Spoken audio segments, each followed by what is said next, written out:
Continuing my look at the DC Icons figures in my collection, today I'm going to focus on some of the villains in this line. By now, if you've seen any of the other videos in this series, you'll know that this was a pretty short-lived line, and as such it came to something of an abrupt ending. The consequence, of course, being that, well, we didn't get that many characters represented in the DC universe, and particularly hard hit with some of the villains.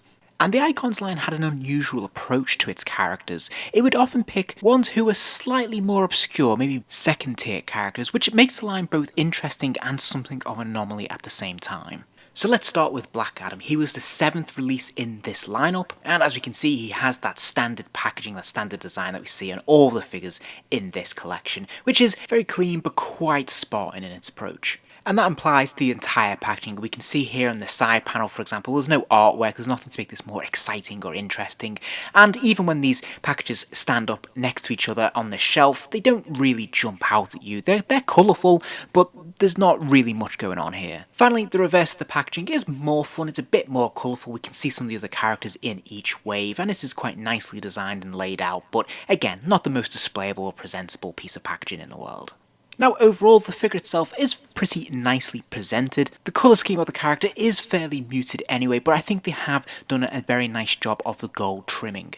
And this version of Black Adam is of course based on the Forever Evil version from the New 52, and I think they've done a pretty nice job of capturing that costume and that likeness there. I think it looks pretty sharp all in all. Now, fans will know that Black Adam has a hood as part of his cape, but sadly, that hasn't really been rendered here. We can see the hood there folded back, but it's moulded into one piece as part of the rubber cape, so sadly you can't pull this up or do anything with it. You are stuck to the hood permanently down look for the character. And there's absolutely nothing wrong with that, since the majority of the time he's going to have that hood down when he's fighting and whatnot, so that's fine, I think. But I think it is an example of an opportunity where if you'd taken a slightly different approach and given him a cloth cape and given him that hood, then you would have had more options and it would have been a bit more versatile. The lightning bolt emblem on his chest is actually a separate piece, it's a piece of rubber, but it looks really nice. I think they've done an excellent job with this. It's very nicely painted, as I said. I really like the gold trim that goes around this figure. There's a slight metallic wash to it, which looks really good. But the interior paint apps are very nicely applied as well, seeing that energy effect in the centre there. It looks really good and really pops. As I mentioned, the cape is a single rubber piece, as we saw with, say, the Superman figure or Batman. It is nicely done. Again, that gold trim really sets off the black and it works really well in contrast, but it is a single rubber piece. There's a little bit of flexibility in it, but you can't do anything with it to pose it. The boots use a brand new mould for this figure, which is great. This is an all new sculpt, and I think they've done a very nice job of the actual sculpt itself, but also the paint apps over it. Looks very clean, very tidy, and as I said, that gold metallic wash looks really good. The articulation scheme is identical to every other figure in this line, but I will just run through it in case this is the first time you've seen any of these videos. So he does have a ball joint in the head, meaning he can spin his head from side to side, and he can just about nod it up and down, but not a huge range of motion out of this joint, it's got to be said. It's very stiff and doesn't allow for a lot of movement. He does have ball joints in the shoulders, which allows arms to kick up and out, which is great. Obviously, this is complemented by a bicep swivel, which is fantastic. Double jointed elbow, which is good, although that big bicep there does tend to block it, the hand going all the way back to the head. And then finally, there is a pin swivel at the wrist, allowing the wrist to rotate 360 degrees and hinge inwards and outwards as well. Now, there is some chest articulation. There's another ball joint here, allowing the upper body to move from side to side. As we can see, that is a rubber piece there, so that doesn't cause any hindrance to this articulation, which is great. And he can also take advantage of the ab crunch he has in the lower waist, allowing him to bend forwards and backwards. And as you can see, he can really bend forwards much more than he can bend backwards.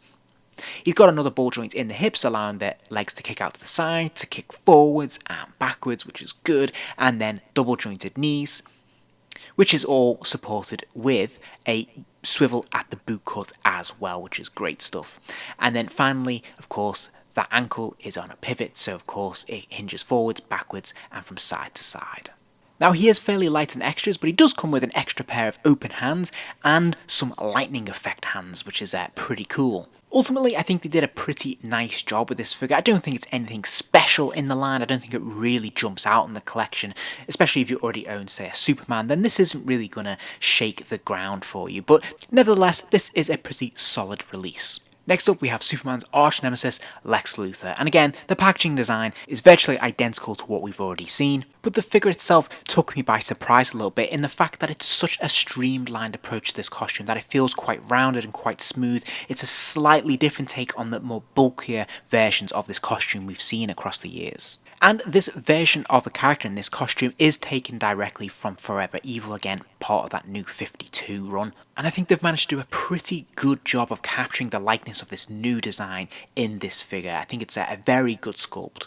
It's hard to put my finger on, but there's something just very pleasing about the way this figure is sculpted and painted. The two tones of green and purple contrast very, very nicely against each other. Sadly, there's no paint washes to really emphasise some of the detailing that's in the sculpt, which is a shame, but otherwise I think they've done a pretty good job of this. Likewise, we have brand new boots as well, again freshly sculpted for this figure, so they haven't really spared any expense on doing something new and interesting, which is great. And although he has the exact same articulation scheme as Black Adam, you may be wondering how this armour impacts some of the posability. I'm pleased to say not at all. They've actually taken that into consideration when designing the figure, and so you can get just as much movements and posing out of this figure as you can out of any other in the line. You can see, for example, the shoulder pads are a soft rubber piece that allow the arms to kick up and out, and they complement that design perfectly, which is great to see. The only difference I spotted with this figure is that with the ab crunch he tends to lean backwards rather than forwards, so he seems to be the reverse of what we saw with Black Adam. But I think that this figure is very cleverly designed, and I think those rubber pieces work perfectly well without standing out and looking obtrusive, but allowing for maximum articulation. Great stuff. Now Lex fares a little bit better when it comes to accessories. He comes with an extra pair of open hands, his wrist blade that just clips on, his staff, which is moulded into his fist, and this whirlwind disc effect thing. The wrist blade just clips onto his forearm fairly easily. If anything, I would say it's a little bit too loose. It doesn't really feel that secure when it's on there. But his moulded hand looks really good with that staff in there. I think that looks really cool, and again, very nicely painted. And that spinning disc is actually pretty cool. It looks quite effective once it's put on. So it's quite nice to see a number of different looks for this character. He feels a little bit more versatile than we're used to seeing with this version of Lex Luthor, which is pretty cool. And for anyone who's curious to see how he stacks up against previous versions of this costume, as we can see from the DC Universe version here, it's obviously a lot more streamlined. It's a lot smaller scale as well, so he is a lot shorter, but it obviously is a radically different approach, which I think works very, very well. Finally, we come to Deathstroke, and this is specifically Deathstroke from the Judas contract. And although he's coming towards the end of the line, again, we can see there's no real surprises when it comes to the packaging. On the reverse, we can see that he's part of obviously a brand new wave of figures I haven't previously covered in this video series. Now I'm going to be straight up and tell you that this is my favourite figure in the entire line. I feel like they got everything right with this guy. To begin with, he's visually striking. The head and body have been very carefully sculpted, so we have a figure with the appearance of multiple textures in his costume. We have the sort of flat, matte colouring of his chest contrasted against the scale mail mould and the bright blue of his torso and arms. His collar is also moulded into the figure, so it has its own texture there. And then, of course, on the head sculpt, we have the bandana at the back, and we have the individual eye hole that is, again, sculpted in and individually painted into the head sculpt, which looks really, really good.